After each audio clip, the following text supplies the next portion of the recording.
A questão é que se você se arrepende. Porque se a gente analisar, o pecado do filho pródigo foi grande. Por que foi grande, pastor? Porque pensa comigo, raciocina comigo. O texto sagrado aponta que ele meio que desejou a morte do próprio pai. A herança, o filho só tem direito depois que o pai faz o quê? Depois que o pai morre.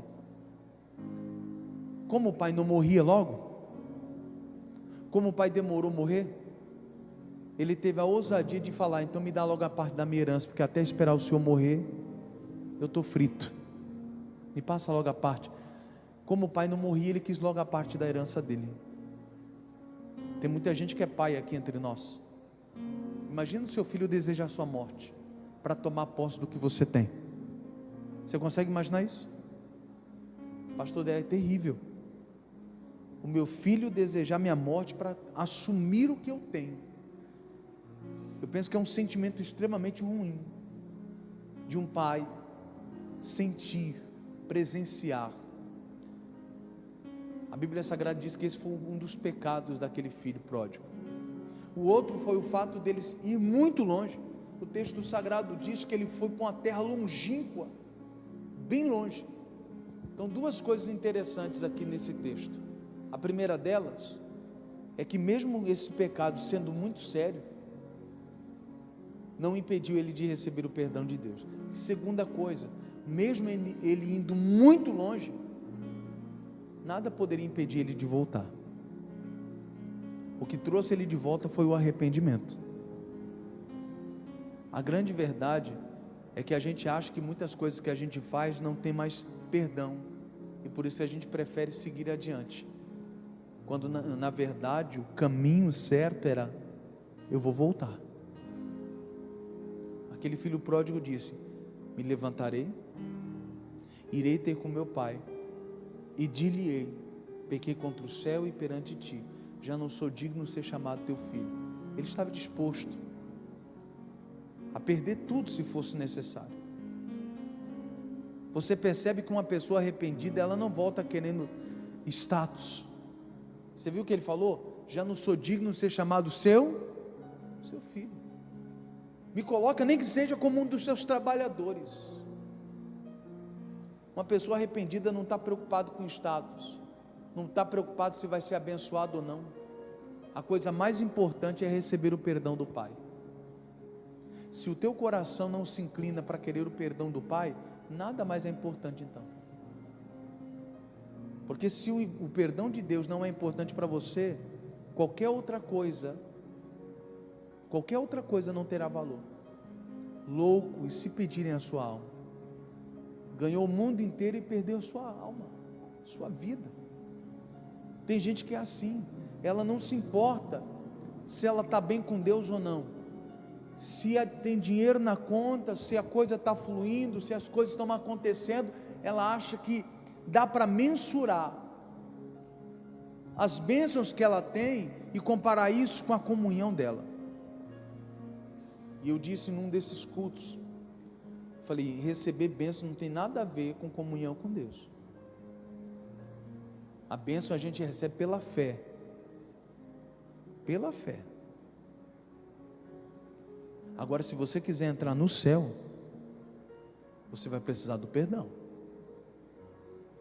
Você vai precisar lavar suas vestiduras no sangue do Cordeiro, senão você não entra. Certa vez perguntaram para o missionário: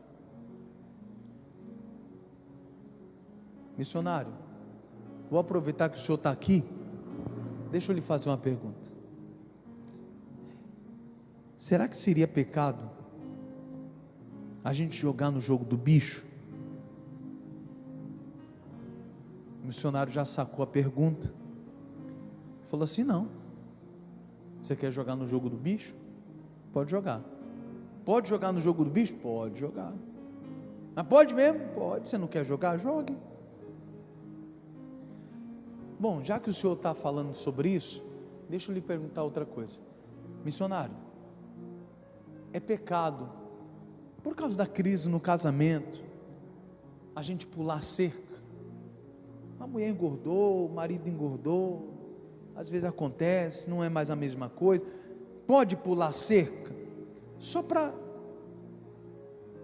sei lá, para dar uma esquentada no casamento, não sei, às vezes a gente tem que passar uma aventura. Pode? Missionário, pode. Quer dizer que pode pular cerca? Pode. É mesmo? É mesmo. Rapaz, eu pensei que não podia. Mas se o senhor está falando, está beleza. Ele fez ainda algumas outras perguntas, mas ele começou a ficar encasquetado. Ele falou, mas peraí, tudo que eu estou perguntando, o senhor está falando que pode, mas o que não pode mesmo? E o missionário respondeu, a única coisa que não pode, é você querer entrar no céu tendo esse comportamento bem aí. Quer fazer, faz, mas entrar no céu você não entra. Você consegue entender? Quer jogar no jogo do bicho? Joga. Quer adulterar? Adultera. Quer mentir? Mente. Quer ser sensual? Seja. Mas entrar no céu assim, você não entra. Então as pessoas às vezes confundem muito receber bênçãos e entrar no céu. São coisas distintas. Ambas precisam de fé para alcançar, e precisa se entender o caminho para alcançar. Se você vai alcançar uma bênção, você precisa de fé e tem que entender como é que a fé funciona. E se você quiser entrar no céu, você vai precisar de perdão e santidade, se você quiser entrar lá. Então a gente precisa se preparar. E eu vi muita gente se perder porque se preparou para receber um milagre, se preparou para tanta coisa, mas não se preparou para se alinhar com Deus. E aí, hoje, com o fechamento dessa mensagem, eu quero apontar para você o que acontece quando você não se alinha com Deus e você precisa dele. Porque o que muita gente não calcula é que mesmo você se acertando ou não com Deus, uma hora você vai precisar de Deus, irmão. Uma hora o nosso caminho vai se aperrear. O salário do pecado é a morte. Uma hora você vai começar a colher desse plantio pecaminoso. Você vai ter que colher, você vai precisar de Deus. E aí eu quero apontar para você uma situação quando você precisa de Deus, mas você não está alinhado. Você não está bem com Ele. Eu vou te mostrar o que acontece quando você está diante de Deus, orando, precisando de uma bênção, só que você não está bem com Deus. Abra sua Bíblia por gentileza. Zacarias, capítulo 3. Eu vou lhe apontar essa situação e você vai perceber que muita gente já está passando por isso.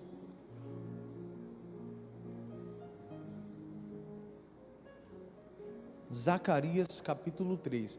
Para ficar mais fácil para você achar, procura o livro do Novo Testamento, o primeiro livro. Qual é o primeiro livro do Novo Testamento? Vixe, meu pai do céu. Qual é o livro do Novo Testamento, o primeiro?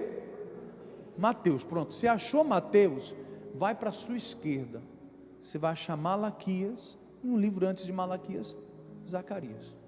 Bem mais fácil assim. Conseguiu achar aí?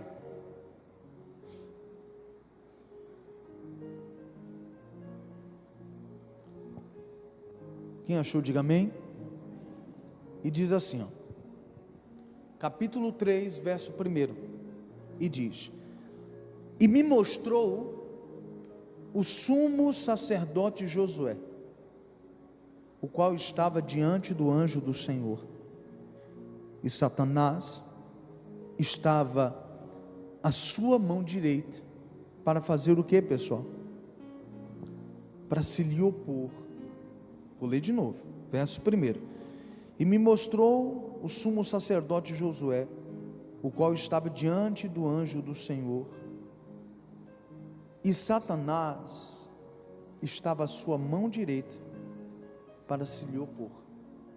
Presta atenção, aqui Zacarias teve algumas visões, dentre elas esta daqui, onde ele na visão ele percebe e vê o sacerdote, o sumo sacerdote Josué.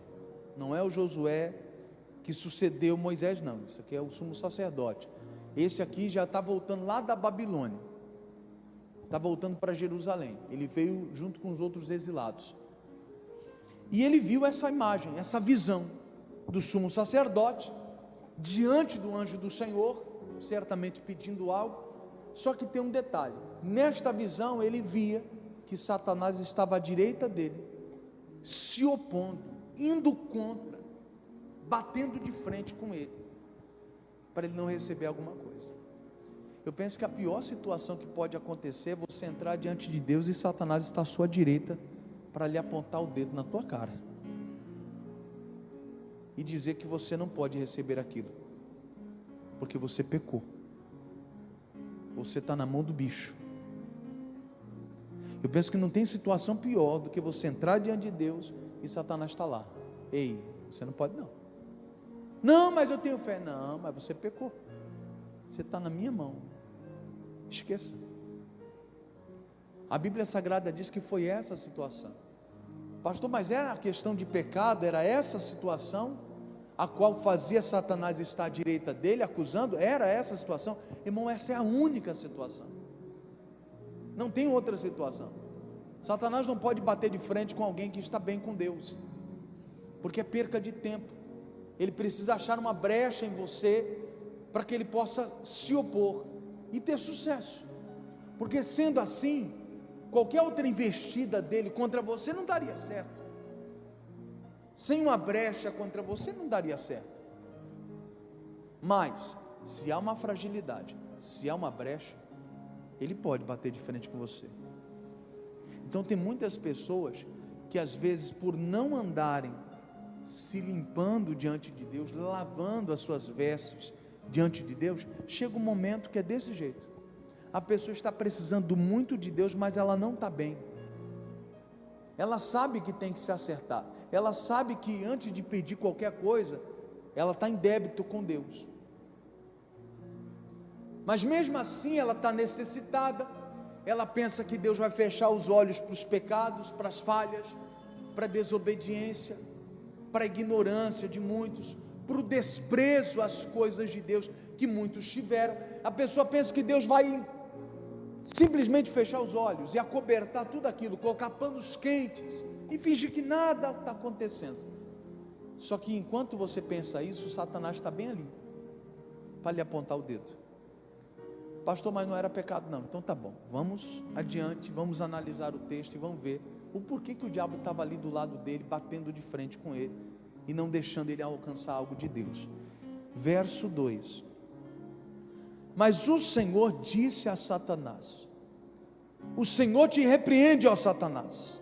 Sim, o Senhor que escolheu Jerusalém te repreende.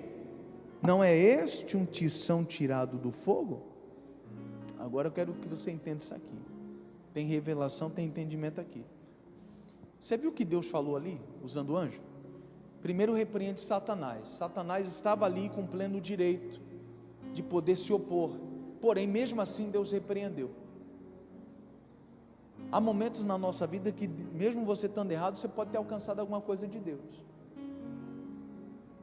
E aí talvez para muitos deu a falsa ideia de que, está vendo? Mesmo eu errado, Deus me abençoa. Amado, ali é só um período onde você não tinha entendimento. Depois que o entendimento vem até você, Deus vai cobrar esse entendimento de você. É que nem período em que o professor está dando a matéria. Vai chegar um momento que um professor fala: olha, hoje eu estou te ajudando, você faz o exercício errado. O professor às vezes até acoita você: não, ó, isso aqui está errado, mas vou considerar um certo aqui para você, mas no dia da prova eu não vou tolerar isso aqui não. Aí o aluno já fica até esperto: o professor me ajudou agora, mas vai ter o dia da prova, e na prova ele já deixou claro que não vai me deixar passar isso não. Assim na vida espiritual, querido, tem muita coisa que Deus deixou passar no começo, mas agora você está tendo entendimento, você está crescendo, irmão. Você está crescendo, as coisas vão ter que evoluir, você tem que amadurecer.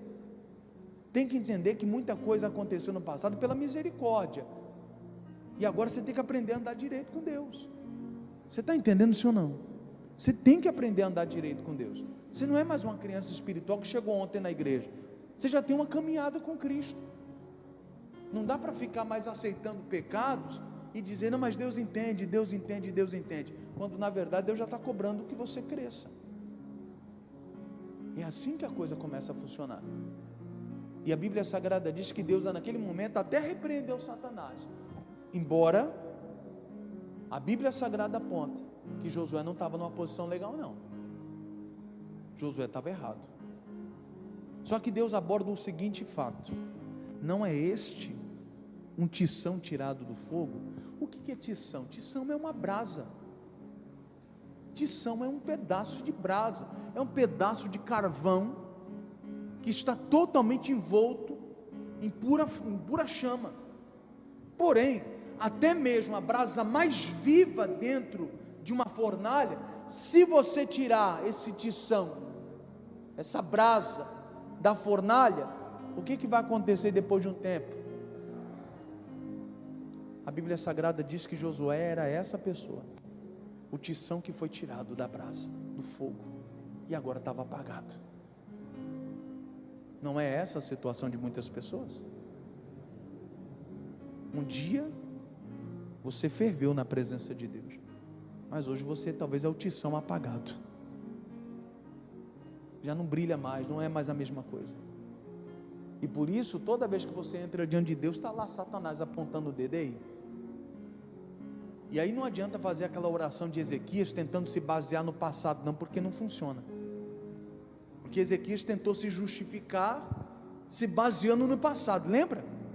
Senhor, lembra-te que andei na tua presença, que eu fiz o que era reto aos teus olhos, andei, tudo no passado, tentando se justificar por coisas que fez no passado. Irmão, toda vez que você se basear no que você fez no passado, isso não vai te justificar, você tem que se arrepender. Não adianta procurar o período que você viveu bem com Deus, para tentar se apoiar naquilo e falar, Deus, lembra daquele momento. Não, aquele momento não interessa, o que interessa é o momento que você está vendo agora. Não adianta tentar se apoiar no passado, o passado não vai mudar nada agora. O que Deus está querendo ver é o teu arrependimento agora. Ele era um tição tirado lá do fogo. O que tirou ele? Você vai ver que alguma coisa aconteceu para ele sair de lá e está com as vestes assim. Verso 3. Ora, Josué, vestido de vestes como, pessoal? Sujas, estava diante de quem? Agora a gente entende porque ele era um tição tirado do fogo. As vestes dele estavam como, pessoal? Quem veio domingo, ou você que está nos assistindo agora, nos ouvindo agora, ouça a mensagem anterior. E se você pecar? A mensagem 4, você vai precisar ouvir, para você poder entender aqui. Eu explicava para as pessoas, bem-aventurado aquele que lava as suas vestiduras no sangue do Cordeiro. Se eu estou lavando é porque eu estou o quê, pessoal? Está sujo. Mas o sacerdote entrou na presença de Deus com as vestes sujas, não se lavou, não teve a preocupação de se alinhar com Deus primeiro. E quantas pessoas são assim? Não, Deus me aceita do jeito que eu sou, pastor. Do jeito que eu sou, Deus me aceita. Deus é amor. Só que Deus é justo. E não é justo alguém se santificar, buscar o que é certo, obedecer a Deus, e você faz tudo errado e quer ser abençoado do mesmo jeito que aquele que se santificou. Isso não é justo. Isso não é justo. A Bíblia Sagrada diz que santidade convém à casa de Deus. Então significa que isso é para todos nós. A santificação é para todo mundo. E sem santidade ninguém vai ver Deus, irmão. Então as pessoas às vezes não entenderam. As vestes estão sujas e ainda assim eu estou diante de Deus. Agora você entende porque Satanás estava à direita dele? Agora a ficha caiu. Agora, pastor, estou entendendo. Pois é. Mas essa é a situação de muitas pessoas que preferem viver uma vida sem se acertar com Deus, sem pedir perdão dos seus pecados, sem confessar a Deus. Espere uma santa ceia para poder, não, santa ceia é dia de pedir perdão. Não, dia de pedir perdão é todo dia. Todo dia você tem que fazer uma autoanálise, todo dia, e ver como é que você se portou. De repente naquele dia você maltratou teu pai, naquele dia você maltratou sua mãe, você tem que se alinhar. De repente naquele dia você foi muito rude com seu filho, muito estúpido com a sua filha, e não precisava daquilo, não precisava gritar, você gritou, foi estúpido. E quando você deita a cabeça no travesseiro, era hora de você rever seus conceitos. Jesus, como é que eu fui hoje? Eu fui um bom cristão? Como é que foi meu comportamento hoje? Eu tratei bem minha esposa? Ou tratei ela que nem minha escrava, minha empregada? Faz isso aqui, você quer? Ela é tua esposa, meu amigo. Ele não é tua empregada, é tua esposa.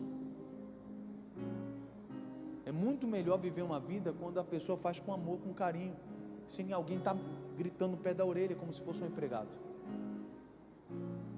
Só que às vezes a gente está tanto tempo sem se alinhar com Deus, que Deus não consegue nem mostrar essas coisas para a gente, que a gente está errado.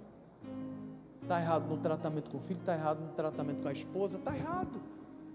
Está errado na maneira que você trabalha, porque às vezes quando o patrão está ali, você faz de um jeito, mas o patrão saiu, você começa a desdenhar, fazer de qualquer jeito. O patrão chegou, bora trabalhar, pega a vassoura, dá até uma de migué. Lá em São Paulo a gente chama isso, dá uma de migué, deixa eu varrer aqui, o patrão pensar que eu sou trabalhador.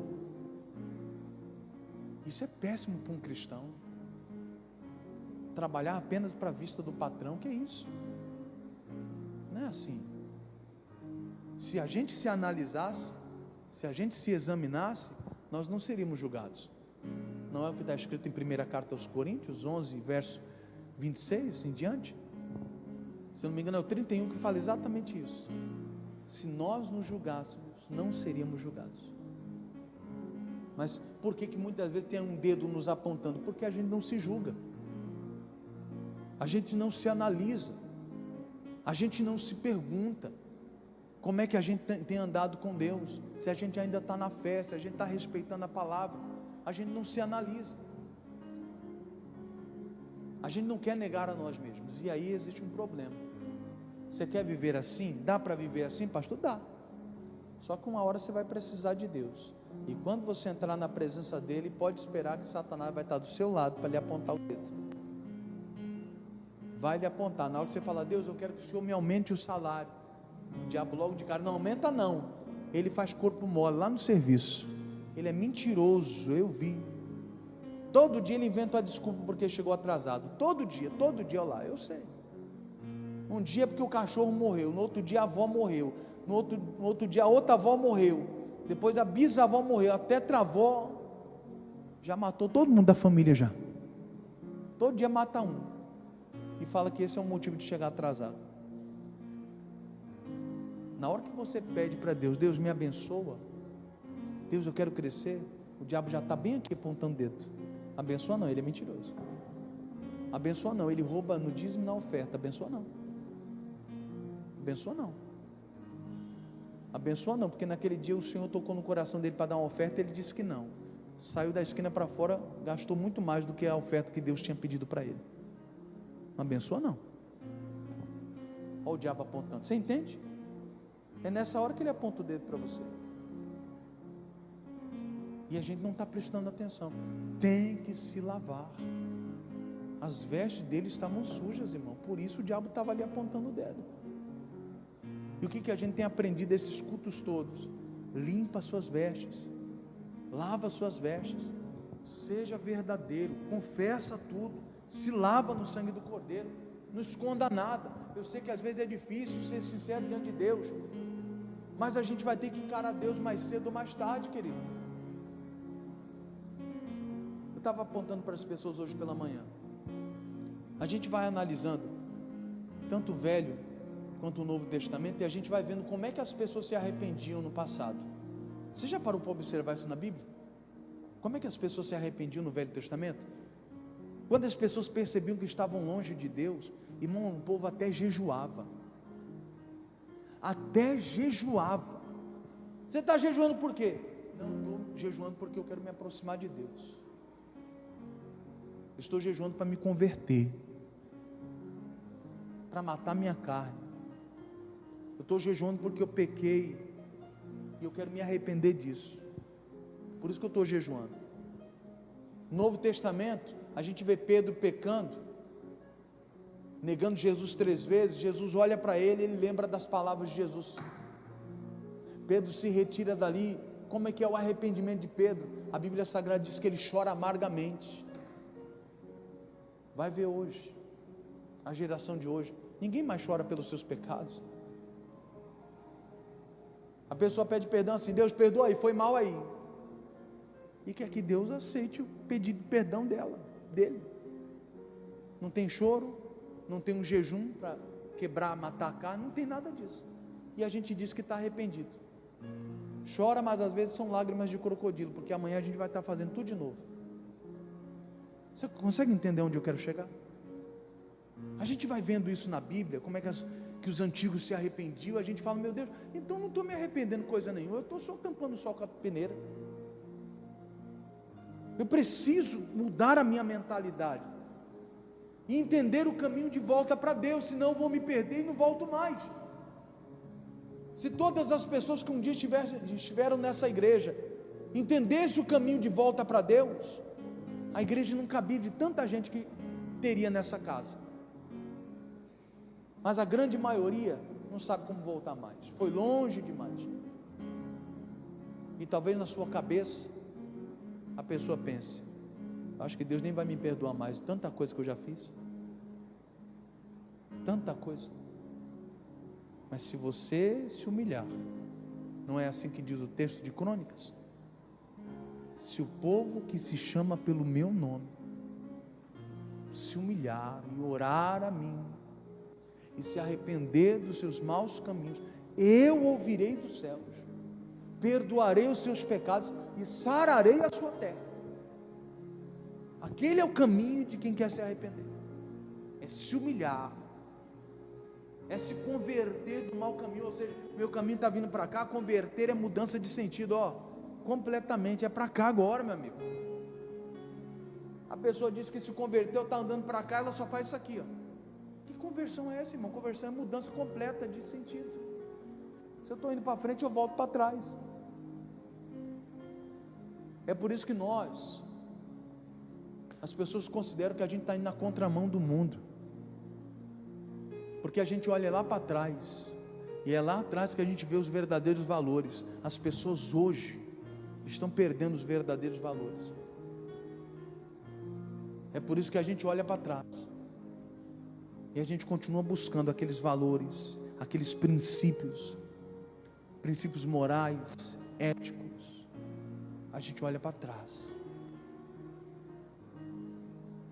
para os antigos, aqueles que serviram a Deus, porque a gente vai vendo uma geração que hoje diz que serve a Deus, e tem de tudo hoje, tem até, não, eu sou homossexual e sou crente, não dá, não encaixa, ou eu vou ser uma coisa ou vou ser outra. Daqui a pouco o cara vai falar: não, eu sou bandido e também sou crente, eu sou um assassino, mas eu sou crente. Não dá, são vertentes completamente diferentes. É querer misturar o óleo com água, não dá, não dá. Se quiser vir a mim, se quiser me seguir, você tem que negar a si mesmo e tomar a sua cruz, aí você me segue. Se não for assim, esquece. E como é que eu faço isso, pastor? Me arrependendo, me lavando. Eu não posso querer continuar com as vestes sujas. E aí o texto segue assim, verso 4. Então, falando, ordenou aos que estavam diante dele, dizendo: tirai-lhes estas vestes. O quê? Tem que arrancar a veste suja. Não dá para ficar diante de Deus com as vestes sujas. Tira essas vestes sujas. E que mais? E a ele lhe disse, qual a palavra que Deus disse para ele? Eis que tenho feito com que passe de ti o que, pessoal? A tua iniquidade, o teu pecado, e te vestirei de vestes novas. O que Deus está falando? Eu vou passar o pecado de ti, eu vou perdoar, vou passar uma borracha no seu comportamento errado, vou te dar novas vestes, porque do jeito que você está, não dá para servir a mim, não dá para andar comigo. Você deveria saber, você é um sumo sacerdote, você não é alguém aleatório, que começou a me servir agora, não, você é um sumo sacerdote, você tem até um cargo na minha casa, você conhece a minha lei, assim como muitos de nós aqui já temos um entendimento, pelo menos básico, das coisas de Deus, mas ainda assim a gente quer servir a Deus com as vestes sujas. Só que você tem que ter ciência, se servir a Deus com a veste suja, você vai encarar o inimigo diante de você, lhe apontando o dedo. Eu não sei se você já viveu essa experiência, eu já vivi, uma experiência de quando eu estou bem com Deus, e eu entro diante de Deus, para fazer uma oração, irmão, e quando eu estou bem com Deus, acabou, pode ser o Satanás, pode ser o Lúcifer, pode ser a macumba, pode ser o que for, irmão, dentro de mim eu sei, Deus está bem aqui comigo, eu vou arrebentar com tudo. Se o diabo tentar ficar de pé, eu jejuo, eu me consagro, eu vou para cima, eu dobro a minha oração, eu leio a palavra, e eu quero ver se eu não venço esse demônio. Mas quando você não está bem com Deus, irmão, você se sente a pior pessoa do mundo. As pessoas falam para você, repreende esse mal, amém, mas não tem coragem de repreender, porque você sabe que você não está bem com Deus. Manda esse mal embora, irmão, levanta a cabeça, amém, amém, mas não levanta, não consegue, sabe que não está alinhado com Deus, se sente fraco,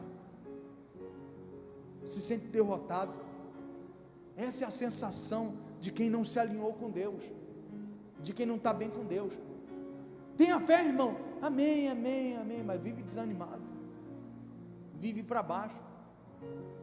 Mas quando a pessoa está bem com Deus, irmão, às vezes uma simples palavra já desperta o camarada, amém, é isso mesmo, eu tomo posse da minha bênção. Mas quando você não está bem, irmão, acabou.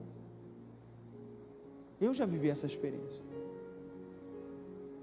eu já vivi os dois lados, eu sei como que é, por isso que eu estou te ensinando. O autor de Hebreus escreve que você tem que entrar com confiança diante do trono da graça. Só tem um jeito de você ter essa confiança, irmão, é quando você está limpo diante de Deus. Tenta ter essa confiança estando sujo, para você ver se você consegue.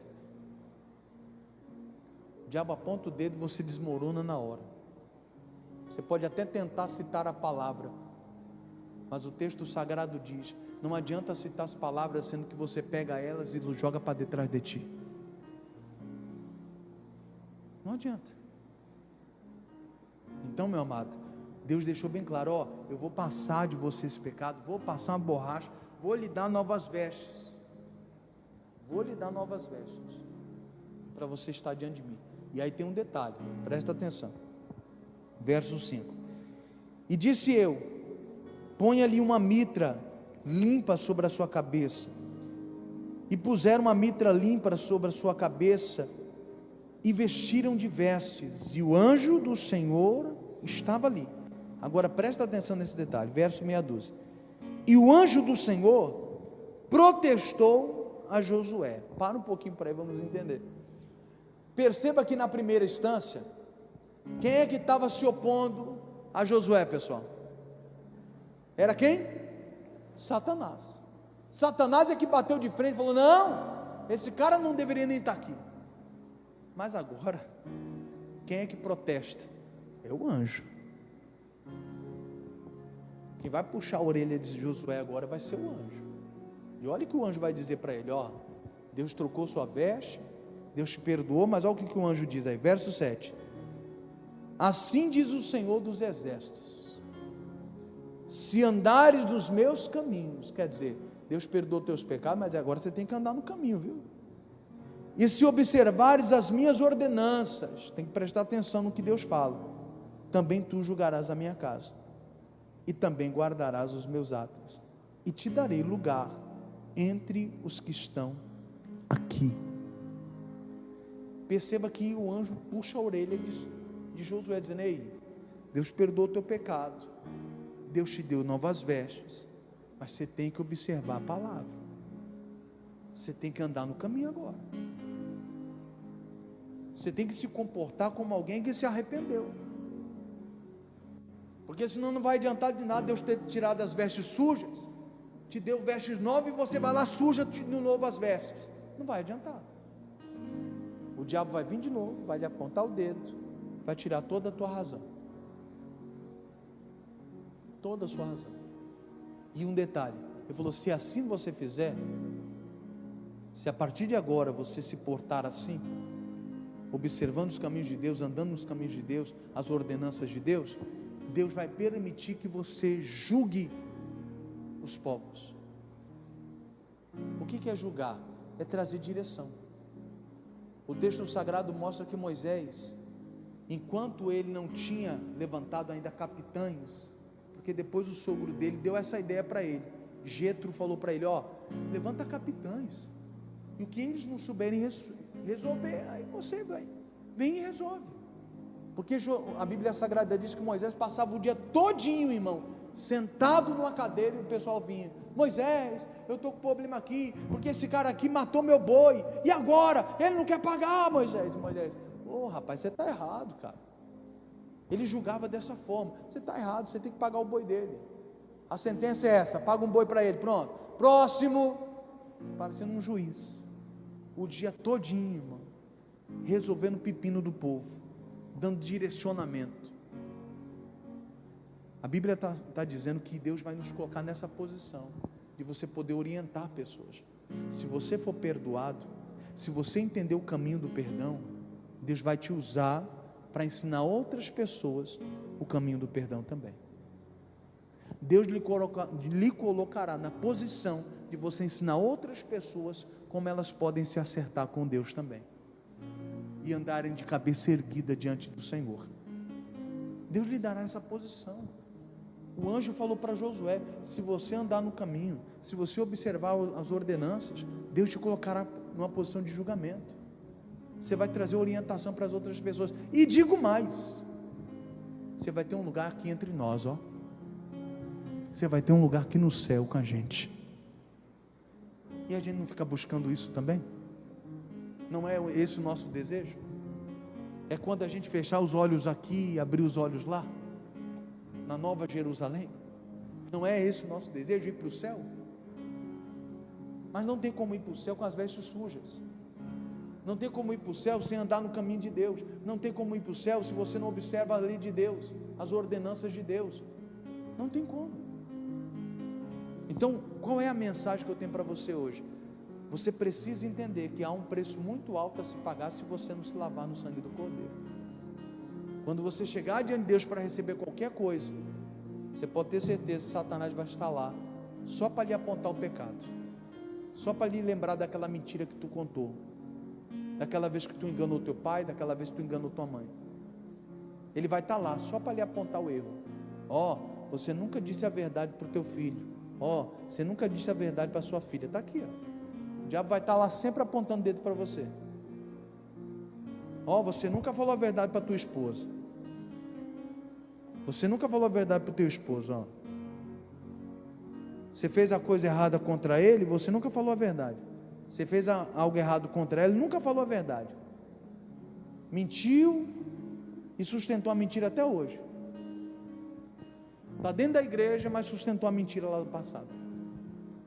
Na cabeça do cônjuge, aquilo nunca aconteceu. Aquelas mensagens no celular era tudo mentira. Não, isso aqui eu não sei quem é, não. Tá mandando mensagem por engano aqui, eu não sei do que está falando, não. Você está me traindo, não está, não. Não, isso aqui é besteira. Como não pôde provar, ficou sustentando a mentira. O diabo vai lhe apontar o dedo na tua cara, cada vez que você entrar diante de Deus.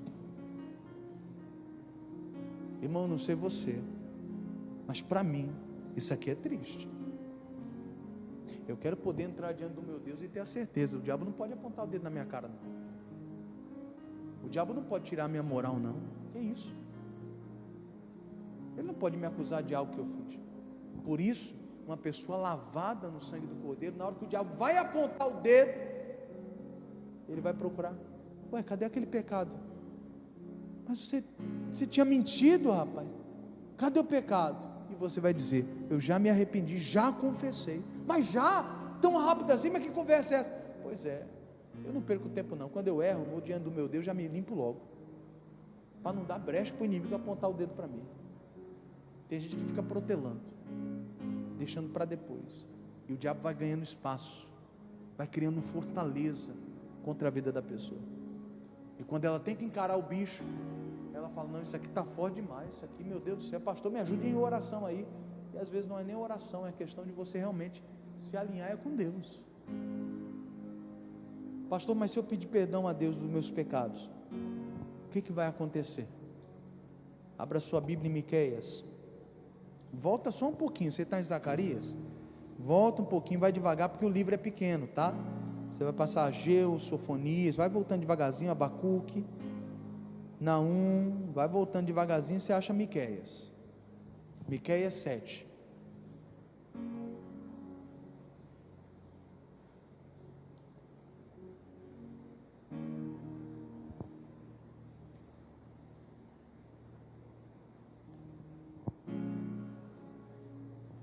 Esse verso que nós vamos ler aqui, o que já teve de crente inventando esse verso aqui não é brincadeira. Se você jogar na internet assim, versículos que os crentes inventaram, você vai ver coisa. Um deles é, Deus lança os nossos pecados no mar do esquecimento. Irmão, não está escrito isso na Bíblia não. Deus ajuda quem cedo madruga. Está lá, pastor, está na Bíblia. Faz por ti que eu te ajudarei. Jesus disse isso. Aonde? Que verso da Bíblia? Então o pessoal vai inventando coisa. Essa referência que eu disse, Deus lança os nossos pecados no mar do esquecimento. Na verdade o versículo é esse bem aqui. Vai vendo, não tem nada de mar de esquecimento. Tem mar, mas não é do esquecimento não. Verso 19, Miqueias 7, verso 19, diz aí: tornará a apiedar-se de nós, ou seja, Deus vai ter piedade da gente, subjugará as nossas iniquidades e lançará todos os nossos pecados nas profundezas do que, pessoal? Do mar. Tem a ver com o mar do esquecimento aqui, pessoal? Tem nada a ver. O pessoal inventou. Você vê que Deus vai pegar o meu pecado, vai lançar nas profundezas do mar, ponto. Essa onda que o pessoal falou, mar do esquecimento, é eles que estão inventando versículo aí. Mas trazendo para a mensagem, deixando a piada dos crentes que inventam versículo de lado, porque hoje em dia tem de tudo, trazendo para nós hoje, irmão, quando você confessa o seu pecado, é isso que Deus faz. Deus pega o teu pecado e lança na profundeza do mar, acabou. Na hora que o diabo vai usar aquele pecado para lhe acusar, cadê o pecado? Não tem pecado mais, não tem mais pecado. Se você confessou, está anulado. É isso que acontece. Por isso, eu encorajo você, busque a Deus. Pecou, errou, falhou, corra para os braços do Senhor, imediatamente, não protele, não fique procrastinando, deixando para depois não, vá logo. Jesus tem misericórdia, eu tratei meu marido mal, eu não posso tratar meu marido assim, eu deveria honrá-lo, misericórdia, me perdoe, Jesus. Meu Deus, fui muito duro com meu filho, misericórdia, Jesus. Estava estressado, acabei falando até o que não devia, me perdoa, Jesus, aqui eu quero pedir perdão. Meu filho, vem cá, perdoa a mamãe. Isso não é vergonhoso não, irmão. Vergonhoso é sustentar esse orgulho no seu coração, porque isso é pecado e vai lhe afundar. Esse negócio de sair errando, pecando contra as pessoas e não se redimir, isso vai lhe afundar. Então preste atenção. Vá se lavar. Sabe o que eu estava lembrando? O pastor já me citou uma coisa interessante sobre Naamã. Existem coisas que às vezes a gente lê na Bíblia e a gente não sabe o porquê. Você percebeu que Naamã, para poder ser purificado, ele teve que se banhar quantas vezes no Rio Jordão? 7 vezes. 7 vezes. Por que tem horas que é assim, pastor? Por que tem horas que tem que ser 7 vezes? Por que não pode ser só uma? Às vezes o negócio está entranhado lá dentro. Tem muita coisa que você pecou e não tem noção. E cada vez que a mensagem vier ao teu coração, Deus vai chamar você, vem banhar de novo. Aí daqui a pouco vem a palavra novamente, Deus está chamando, vem banhar de novo. Ainda tem sujeira, vem. Ainda tem algo no teu coração, vem. Eu tenho que quebrar o teu orgulho, vem. Era necessário quebrar o orgulho de Naamã. Ele não queria aceitar isso. Ele falou, tanto rio para mim se banhar, vai me mandar banhar lá no Jordão, está de brincadeira? Não, não vou não. Ele era orgulhoso. Estava morrendo, definhando, orgulhoso. Tem gente que é desse jeito, está morrendo, está definhando, a coisa está aperreando, e ele está orgulhoso. E Deus vai ter que lavar, limpar, até ficar completamente puro. Algumas pessoas demoram mais. Eu ouso dizer,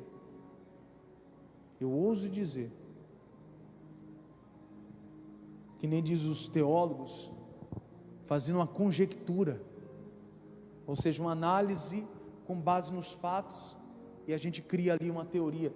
Eu ouso dizer, que se ele não fosse tão orgulhoso, talvez banhar uma vez seria o suficiente. Mas o orgulho teve que fazer ele se banhar mais vezes, e às vezes é o nosso caso. Por causa do nosso orgulho, a gente tem que vir mais vezes, tem que pedir mais perdão, tem que se lavar mais, tem que perceber que a gente errou com nossos filhos, com nossos pais, vai ter que perceber muita coisa, vai ter que a ficha cair, que aquele modelo de marido está errado, aquele modelo de esposa está errado, você não pode querer estar acima do teu marido, esse negócio de empoderamento feminino, está errado, está indo acima do que Deus projetou, acima do que Deus projetou. A mulher é auxiliadora, ela não é a que manda na casa, que grita mais alto. E outra coisa, o marido não pode ser frouxo, o homem é homem, tem que assumir a responsabilidade da casa. Se der ruim, a culpa é sua, é você que guia a tua casa, você é o responsável, a sua esposa está junto contigo, quem toma a decisão final é você. E aí às vezes o marido não assumiu essa postura, a mulher está assumindo a postura de empoderamento. Não, quem manda aqui em casa sou eu. Cala a boca você. Pronto, chamando o marido, cala a boca. O marido fica lá, sim senhora, sim senhora. Nós não nascemos para viver assim não. Deus nos fez como cabeça, e Deus vai dar toda a instrução para a gente poder liderar a nossa família, para poder conduzir a nossa família para o caminho certo. Deus nos dará essa capacidade para guiar a nossa casa, e o que vier na nossa frente, nós como homens, vamos sair debulhando tudinho, e vamos defender a nossa casa. Nós fomos criados para isso, para defender nossa família, para não deixar o mal tocar. Amém, queridos? Tem que assumir a sua postura, tem que assumir, e às vezes é nessas questões, você tem que pedir perdão. Deus me ajuda, estou sendo fraco aqui. A mulher está orando, dizendo, Deus me perdoe, porque eu tenho agido como macho dentro de casa mesmo.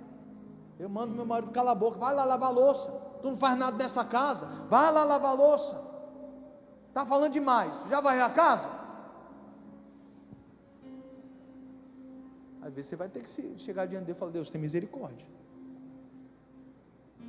eu estou fora do ensinamento que o Senhor me deu. Irmão, só para a gente finalizar aqui, Toda vez que a gente não assume o nosso lugar, hoje é culto de família, toda vez que você não assume o seu lugar, você vai ter problema. Davi não assumiu o papel de pai. Um irmão se deitou com a irmã, lembra? Aminon e Tamar. Davi ficou sabendo. Davi fez alguma coisa? Não assumiu o papel de pai. Irmão, aí eu falo para você, cada vez que você não assume o teu lugar dentro de casa, vai dar ruim. Você lembra o que aconteceu? O irmão Absalão fala assim: pronto, meu pai não fez nada, eu vou matar o meu irmão, vou projetar aqui um negócio e vou matar ele. Foi dito e certo. Um irmão mata o outro, e depois ainda quer tirar o reino do pai ainda. E o pai, em vez de falar: não, ei, quem é o pai aqui na história sou eu, não, corre do filho. Pronto, Davi correu do seu próprio filho. Tem pai que tem medo dos seus filhos. Tem pai que tem medo do filho. Não, pastor, porque cresceu, agora está grandão. Tem que continuar respeitando do mesmo jeito. Não tem esse negócio não. Pode estar velho, barbado, desrespeitou a mãe, se tiver que tomar a coça, vai tomar. Não tem esse negócio não. Você está entendendo como que é o negócio? Olha a desgraça que aconteceu na família de Davi. Um homem segundo o coração de Deus, porém, que não assumiu a sua postura. Não assumiu. Mulher, você tem que assumir a tua postura. Homem, você tem que assumir a tua postura. Filho, você tem que assumir o teu lugar. Você é filho, você não é o pai não. E assim sucessivamente. A Jezabel assume o trono do marido Acabe. Cala a boca, você está chorando por quê? Não, porque eu queria uma vinha e não quer me vender. Rapaz, tu é o rei, rapaz. Para de chorar. Pois eu vou mandar matar esse cara agora. Tá pensando o quê? E o marido lá chorando. Homem frouxo, rapaz. Chorando, você está de brincadeira, rapaz? A mulher teve que resolver o teu negócio?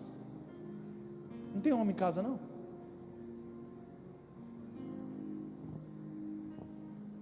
Essas coisas a gente tem que levar diante de Deus e falar: Deus, me perdoe. Às vezes eu estou agindo assim. A gente pensa que pecado é só roubar, matar, prostituir, quando na verdade é você estar fora da palavra de Deus. Deu para entender, sim ou não? Deus está falando: se você confessar, eu pego o seu pecado, lanço na profundeza do mar, e esse pecado o diabo não usa para te acusar mais. Acabou. E assim você fica diante de mim. É isso que eu quero. Você não vai ser mais um tição tirado do fogo. Você vai ser uma brasa viva na minha presença. É assim que você vai ser. Acabou. Lavado, purificado, uma brasa. E eu vou falar para você: alguém consegue pegar a brasa na mão? O diabo também não vai tocar em você se você estiver alinhado com Deus. Deu para entender? Se você estiver limpo diante de Deus, o diabo não pega em você não. Você é brasa viva. Agora, depois que o carvão se apagou, dá para pegar na mão? Aí dá. É por isso que o diabo toca na vida de muitos. Tição tirado do fogo, se apagou. Aí o diabo pega, maneja, faz o que quiser. Não era para ser assim com você. É para você ser brasa viva. Então se lava, se limpa, se organiza, alinha-se com Deus. Fique limpo e você vai ver que ninguém vai te segurar. Amém, queridos? Se ponha de pé, vamos orar.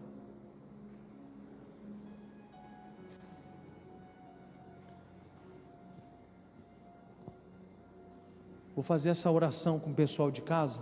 Depois a gente vai seguir aqui uma outra oração, em nome de Cristo. Feche teus olhos, curve a cabeça. Você de casa também, meu Deus, visita todas essas pessoas. Tem pessoas aqui, meu Deus, que entenderam isso. Talvez todas as vezes que essas pessoas entraram diante do Senhor, Satanás sempre esteve à direita deles, apontando um pecado, apontando uma fraqueza, apontando um erro. Lá estava Satanás. E essa pessoa nunca conseguiu entrar diante do Senhor com confiança, porque ela lembrava dos seus pecados. Era ali que o diabo tirava a força e a fé desta pessoa. Mas o diabo só pode acusar os pecados que não houve confissão, pecados que não foram arrependidos. Esses ele usará contra nós. Mas aqueles que você confessar, querido, Deus lança no mar lá no mar, na profundeza do mar. É isso que Deus faz. E o diabo não pode usar esse pecado confessado para te acusar, porque você já foi lavado no sangue do Cordeiro. Jesus, tem gente hoje aqui orando, dizendo: Deus me perdoe, eu estou mantendo uma mentira há tanto tempo, eu estou mantendo uma farsa há tanto tempo, e toda vez que eu entro diante de Deus para orar, eu sinto ali que tem alguma coisa que está me amarrando, me segurando. Agora eu entendi porque eu tenho que confessar meus pecados. É para que Satanás não venha se opor na hora da minha oração, na hora que eu estiver ali para definir uma situação.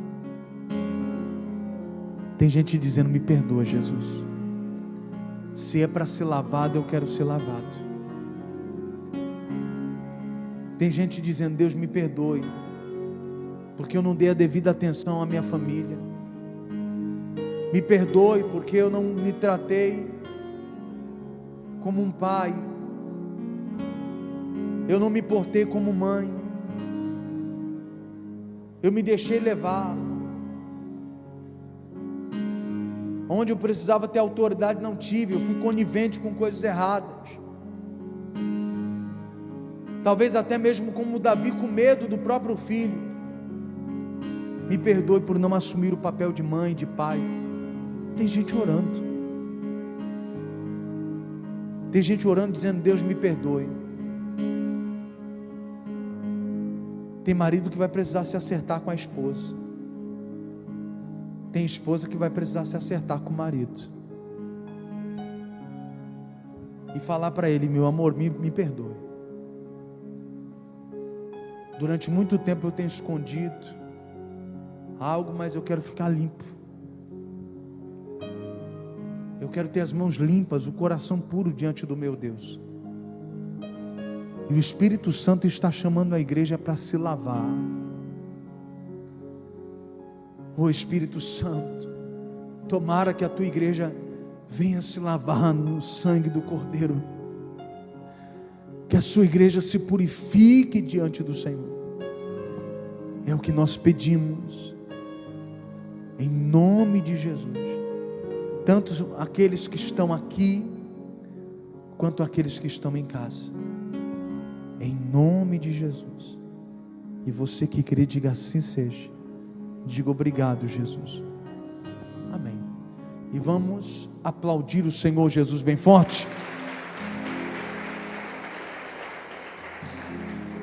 E você de casa, seja abençoado por essa mensagem em nome de Cristo. Aqui acaba o ciclo desse tema. E se eu pecar? E se você pecar? O que fazer? Hoje é a quinta mensagem, a gente encerra para a glória de Deus. Se foi bênção para você, compartilhe em nome do Senhor Jesus. O povo da Igreja da Graça de Codó se despede do pessoal de casa aplaudindo o Senhor bem forte.